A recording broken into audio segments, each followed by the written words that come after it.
Recently, I listened to an interview with Jerri Corsi. He wrote a book which I'm in the process of reading called The Abomination. Many say this book was lies and smears. Maybe this is true. Maybe this is not. I don't know the guy personally. I only know what I heard him say and what he wrote. Maybe he's a liar and he's full of crap. Maybe not.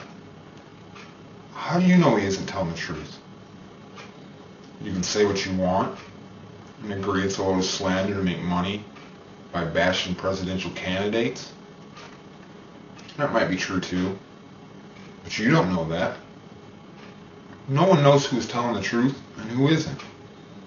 Why not read it for yourself and see if it makes any sense? Jerri Corsi, in an interview, said that he was basically held captive in Kenya just before giving a presentation about Obama. Why would anyone go to great lengths to do that to someone? I'll tell you why. Because they don't want the truth out. They don't want the facts that Obama is hiding stuff and he's in connection with Odinga. They told him not to come back to Kenya ever again and that they would see him in hell. He was starved for the whole day.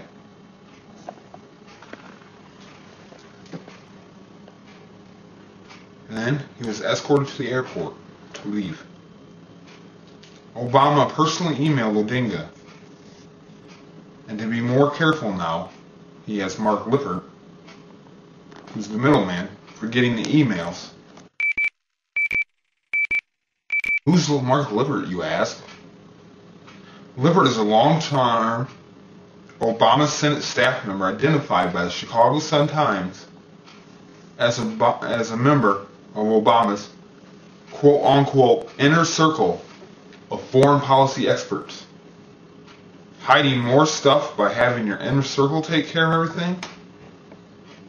Sounds a little shady to me. Would you take the fall for Obama, Mr. Lippert, if you were found out? What else is Obama hiding, you ask? There's too much to really discuss. But there is one important issue, his birth certificate. He refuses to give out his birth certificate. And 3 weeks before the election,